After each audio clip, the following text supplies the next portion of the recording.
No Prevê Saúde de hoje, temos a grata satisfação de receber a médica ginecologista, doutora Mariane, aqui no nosso estúdio. E vamos falar de um tema muito bacana, que é a fertilização in vitro e a reprodução assistida. Doutora, muito obrigado pela presença e eu gostaria que a senhora iniciasse o nosso programa explicando o que é essa fertilização in vitro.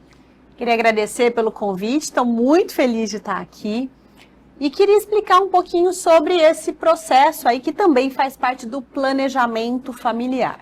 Então, a reprodução assistida, ou seja, quando uma pessoa tem infertilidade, quer engravidar e não está conseguindo, ou que porventura ela quer engravidar maternidade solo, paternidade solo, que seja, e ela procura ajuda médica para isso, as técnicas de reprodução assistida incluem a fertilização in vitro, que seria eu pegar o óvulo do corpo da mulher, eu pegar um espermatozoide, uni-los em laboratório, formar um embrião e depois transferir esse embrião para o útero da mulher.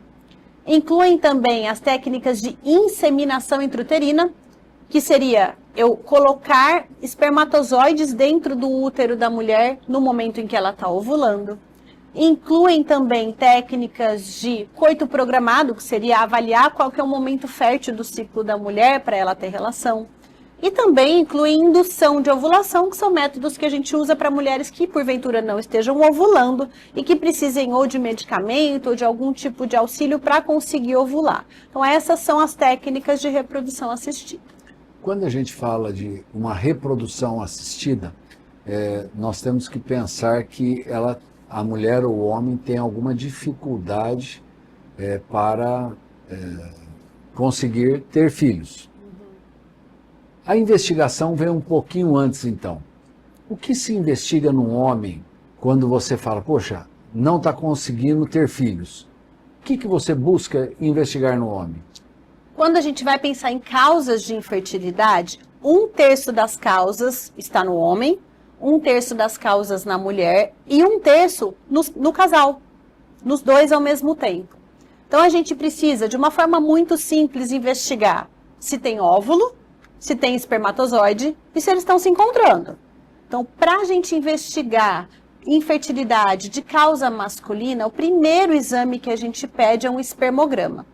O espermograma, ele vai avaliar o número dos espermatozoides, o formato desses espermatozoides, a motilidade deles, ou seja, quantos andam para frente, quantos não andam para frente, quantos andam em círculo, quantos estão vivos, então avalia a vitalidade dele também, e outros aspectos como volume seminal, como pH, que são caracteres que a gente leva em consideração nessa avaliação do homem. Certo. E na mulher? Na mulher, em geral, a gente inicia avaliando a reserva ovariana. O que é a reserva ovariana? Ou seja, quanto que ela tem de folículos nos ovários que são potencialmente geradores de óvulos. A gente sabe que com o passar do tempo ou com alguns procedimentos, por exemplo, quimioterapia, essa reserva ovariana tende a piorar.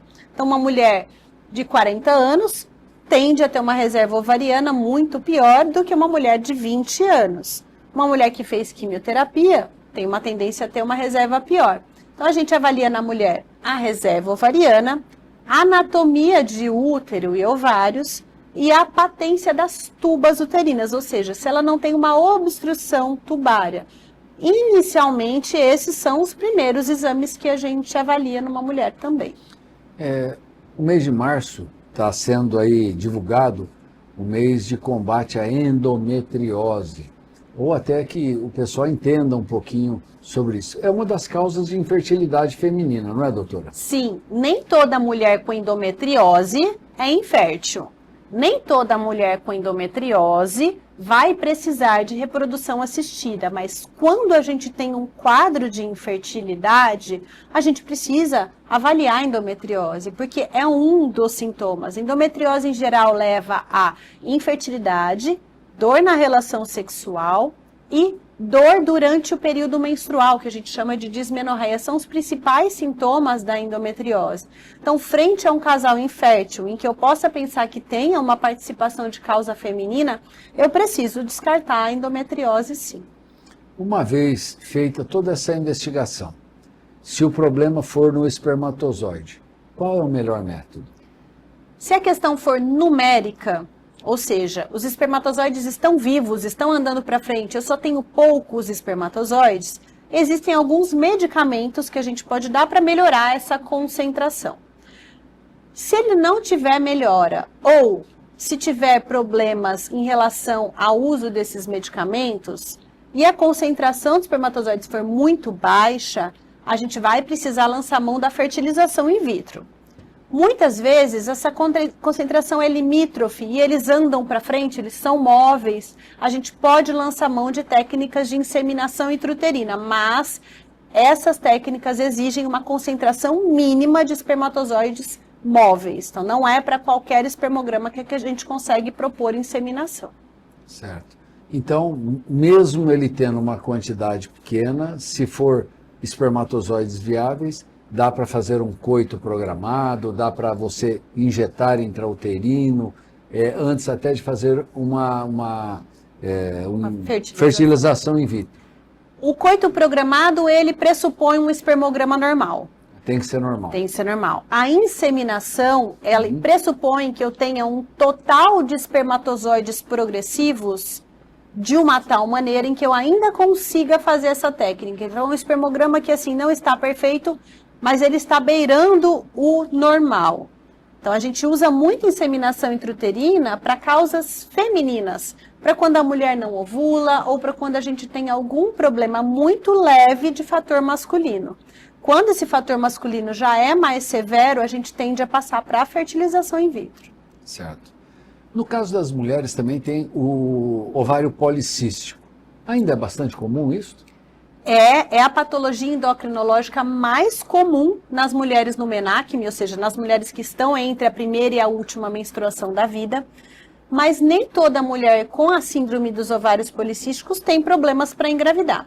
Daquelas que têm, a grande maioria não engravida porque não consegue ovular espontaneamente. Para essas, se o caso for falta de ovulação, a gente pode fazer indução de ovulação. Indução de ovulação a gente só deve fazer para mulheres que não ovulam.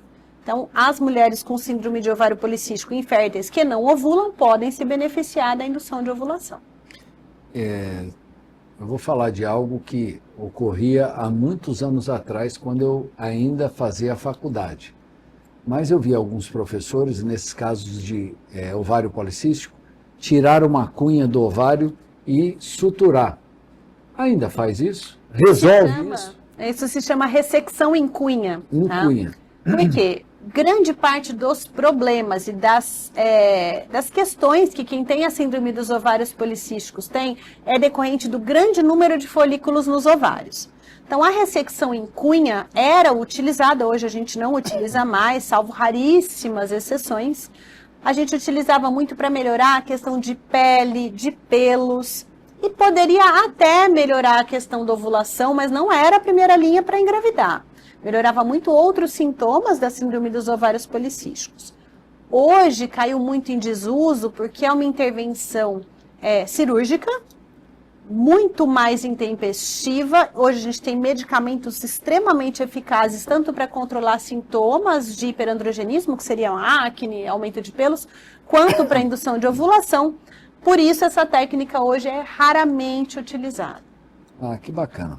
Bom, com relação ainda a essa fertilização, então, quando parte para o lado da mulher, aí é necessário fazer uma fertilização in vitro na maioria dos casos. Tinha algumas pessoas que também falavam que a mulher depois do coito tinha que ficar deitada numa determinada posição porque o útero era de um jeito ou de outro. Isso também não tem mais. Não, a gente fala até em tom de brincadeira com a paciente, né, que se isso funcionasse, aquela que não quer engravidar, era só terminar de transar e ficar em pé. Né? Então, não, aquele espermatozoide que vai atingir ali a cavidade uterina e as trompas, independe da posição, independe do tempo. Após a ejaculação é em segundos que ele consegue acender o trato genital. Então, independente da posição da relação sexual e, mais importante, independente da posição do útero, a posição do útero também não tem a ver com isso, a gestação, se for acontecer, vai acontecer. Certo.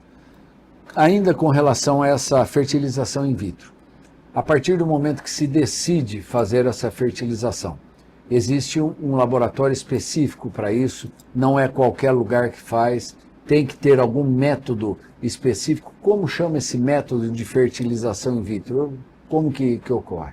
O momento em que a gente vai captar óvulos do ovário da paciente, que é geralmente feito por um ultrassom transvaginal, que tem uma agulhinha ali na ponta e aspira dos ovários, tá? Ele tem que ser feito dentro de um ambiente com algumas condições que não deixam deteriorar esse óvulo, não deixam deteriorar o futuro embrião. Então, por exemplo, precisa ser num laboratório específico, tem que ter fluxo de ar de uma determinada maneira, não pode ter componentes em pó, poeira, não pode usar maquiagem, nada que tenha deposição de sedimentos. Então, ele é feito dentro de um laboratório. Quando é feito em consultórios, esses consultórios possuem um laboratório anexo no mesmo local que tenha essas condições de temperatura, de luminosidade, de ventilação adequada, condições para se armazenar. Captamos esse óvulo tem que ir para o meio de cultivo imediatamente, então tem várias condições, por isso é feito geralmente em laboratório. Vocês então estimulam essa mulher a ciclar, ela tem que... A gente dá medicamentos para que naquele ciclo da paciente, ao invés de um folículo crescer e ovular, que é o que acontece num ciclo menstrual normal, vários folículos que o corpo põe à disposição do organismo naquele ciclo menstrual vão crescer e ninguém vai ovular. Se tudo correr bem, a gente não vai ter ovulação, porque se tiver ovulação, esse óvulo vai cair na cavidade. Então, a gente dá medicamentos para estimular o crescimento de inúmeros folículos dos ovários e bloqueadores de ovulação para que a gente consiga captar esses folículos, aspirar essas bolinhas com líquido dentro desse líquido tem um óvulo e esse óvulo vai para uma plaquinha. Em geral, a gente une ou congela esses óvulos ou vai unir esses óvulos a um espermatozoide ali no laboratório. Mas as medicações que a gente usa não aumentam a reserva de óvulos dessa mulher. Não existe nenhuma medicação que melhore a reserva de óvulos dessa mulher. As medicações só aumentam o crescimento daqueles folículos que ela já ia colocar à disposição do organismo de qualquer maneira. Quanto tempo depois esse óvulo, que na verdade não vai ser um óvulo, a hora que você unir com o espermatozoide já vira um embrião. Depois de quanto tempo está apto a você fazer o implante na mulher? Em geral, a gente pode transferir esse embrião ou 3 dias depois, que é menos utilizado, ou 5 dias depois desta fertilização, ou seja, do dia que a gente colocou o óvulo em contato com o espermatozoide, colocou na estufa, a gente pode transferir no 3º dia ou no 5º dia, que é o mais usual, que a gente transfere em estágio de blastocisto, que é um embrião que já dividiu suas células de uma tal maneira para ser inserido dentro da cavidade uterina da paciente. Nesse exato momento, a mulher também tem que estar preparada hormonalmente para receber isso. Sim, e a gente pode transferir esse blastocisto logo no 5º dia após a captação dos óvulos, ou a gente pode transferir esse blastocisto em um outro momento. A gente pode congelá-los agora e preparar o endométrio e transferir num outro momento, num outro mês, num outro ano, se ela quiser. Na hora de você transferir isso para o endométrio, você faz isso através de câmeras, você está vendo onde você está colocando ou é ao léu? A gente faz guiado por ultrassom. O que a gente consegue ver no ultrassom, coloca um ultrassom transabdominal na paciente, o que a gente enxerga no ultrassom é a cânulazinha que entra dentro do útero e a bolha de ar. A bolinha de ar que a gente coloca de marcador, a gente vê, o embrião não é visível ao ultrassom nessa fase. Então, a gente enxerga onde essa cânula está, a gente deposita esse embrião no fundo do útero, mas não é por gravidade que ele fica lá. O paciente pode levantar, andar, eu brinco que pode pular de bungee jump depois de transferir um embrião, porque é químico, são mediadores químicos que fazem esse embrião grudar no endométrio. Não é físico. Muita paciente tem medo de levantar depois da transferência de embrião, que é feita sem sedação, é igual um exame ginecológico convencional. A gente transfere esse embrião lá para dentro, um liquidinho bem pequenininho, pouquíssima quantidade, enxerga pelo ultrassom, colocou lá, 11 a 12 dias depois ela vai fazer um teste de gravidez para ver se esse embrião nidou, se esse embrião grudou nesse endométrio. Doutor, é verdade que muitas vezes ocorre inseminação de gemelar, porque coloca mais de um embrião? Sim, quem escolhe quantos embriões vão para dentro do útero é o casal, ou a paciente, se for uma gestação. Muita chance, se você colocar mais, você fala, ó, vou colocar 5. 5 a gente não pode pôr, existem limitações. A gente pode colocar 1, que é o que mais se indica hoje. A gente pode colocar 2, se o casal optar e estiver ciente do risco de gestação gemelar.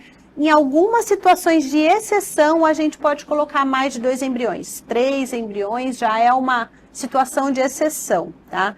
Então, a gente hoje se indica fazer transferência de embriões únicos, porque gestações gemelares são, por definição, gestações de alto risco, independente da paciente ter ou não algum problema de saúde.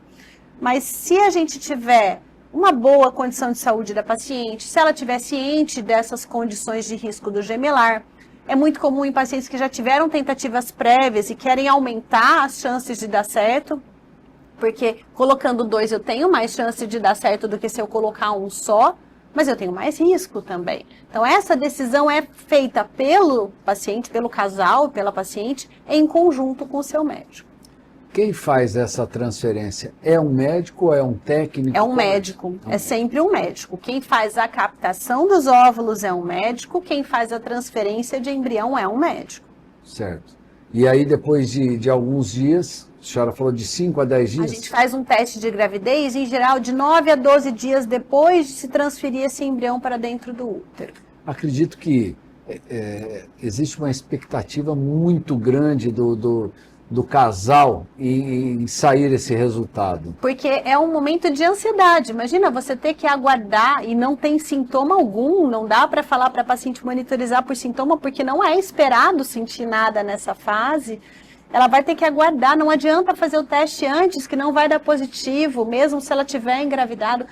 Eu acho que é o momento mais difícil de um processo de reprodução assistida. Mesmo porque se ocorrer de não conseguir nidar aquele embrião ali, a decepção fica muito grande. Sim, sim. É muito frustrante a gente se deparar com um resultado negativo, mesmo sabendo que nenhuma técnica de reprodução assistida é 100% garantida. A gente tem taxas de sucesso nos melhores cenários, pensando em mulheres com bastante reserva ovariana, mulheres jovens, com um sêmen adequado de parceiros, a gente tem taxas de sucesso beirando 60%, 70%. Então, ainda estamos na medicina, é bem alto. 70%, sim. Se parar para pensar que tinha 0 de chance, 60%, 70%. Exato. É muito grande. Essa chance ainda é alta, mas quando a gente tem um negativo, para essa pessoa ela foi 100% negativa. Então é frustrante, é frustrante. Se a gente fica ansioso, imagina o paciente, né? E existe algum trabalho com essas mulheres?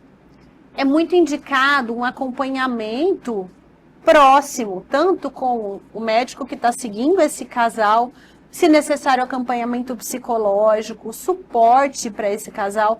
E essa visão de que é uma patologia que impacta na qualidade de vida. Infertilidade tem impacto em inúmeras questões da vida. Impacto em questões de depressão, de ansiedade, em questões sexuais, porque o sexo se torna para procriação e aquele casal pode ter uma dificuldade nessa dinâmica. Em questões de previsão para o futuro, o que vai ser da minha vida, é muito impactante. Alguns casais têm grande dificuldade frente a isso, fora a jornada que já foi longa, né, de tentar engravidar e frustração.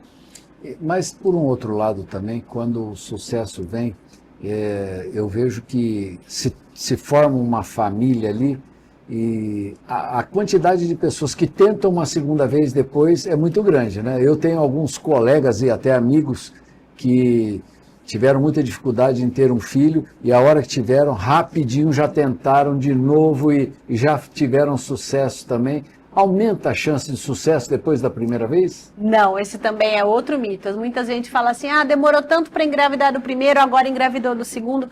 Pode acontecer, claro que pode acontecer. Mas não é o que a gente mais vê. A gente vê que com o passar do tempo, as chances de sucesso vão diminuindo.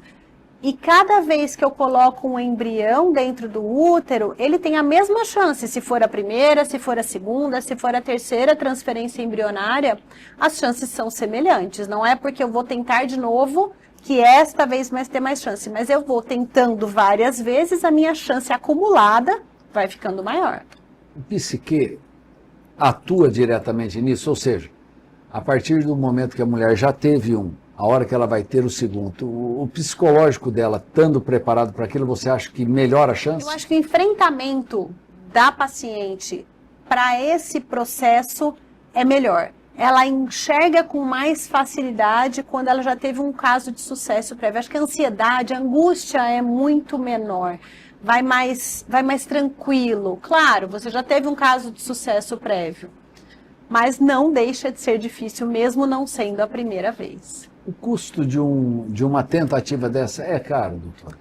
Infelizmente, a gente não tem disponível pelo SUS em todos os cenários, né? E a gente tem clínicas desde custo mais baixo a custos mais elevados. Temos para todos os padrões. Existem locais com custos menores, existem locais com custos maiores. Mas mesmo nos custos menores, mesmo em alguns cenários, por exemplo, do SUS, a gente ainda tem que buscar medicação, o paciente tem que comprar medicação. Então, até hoje, infelizmente, é algo que não é acessível a boa parte da população. Eu me recordo que no ambulatório de infertilidade, quando a gente passava na ginecologia, a grande maioria das vezes era para reverter uma cirurgia de vasectomia ou laqueadura. O ambulatório tinha assim, de cada 10, 8 eram que queriam reverter. Ainda hoje é assim? Hoje a gente tem muito mais métodos reversíveis disponíveis. Então a gente tem muitas pacientes usando DIUs, Implanon. Então se ela decide engravidar depois, a gente consegue simplesmente reverter e tirar esse método. A reversão de laqueadura com as técnicas atuais e reversão de vasectomia passados alguns anos da técnica cirúrgica, ela tem menos chances de sucesso. Mas naquela mulher, por exemplo, que tem uma laqueadura, a gente pode fazer uma fertilização que não vou usar trompa. Naquele casal em que ele fez uma vasectomia, a gente consegue pegar espermatozoides por punção, mesmo se não houver sucesso na reversão da vasectomia. Eu acredito que, da mesma maneira que existe uma frustração pelo lado médico do paciente, quando ocorre o insucesso dessa colocação do embrião lá e ele não nidar, não pegar, quando existe a nidação e realmente a pessoa consegue engravidar, a felicidade é muito grande, né? Acho que é uma gestação tão esperada, tão planejada, que ela reverte, a gente vê no brilho dos olhos daquele casal que está na nossa frente. É maravilhoso.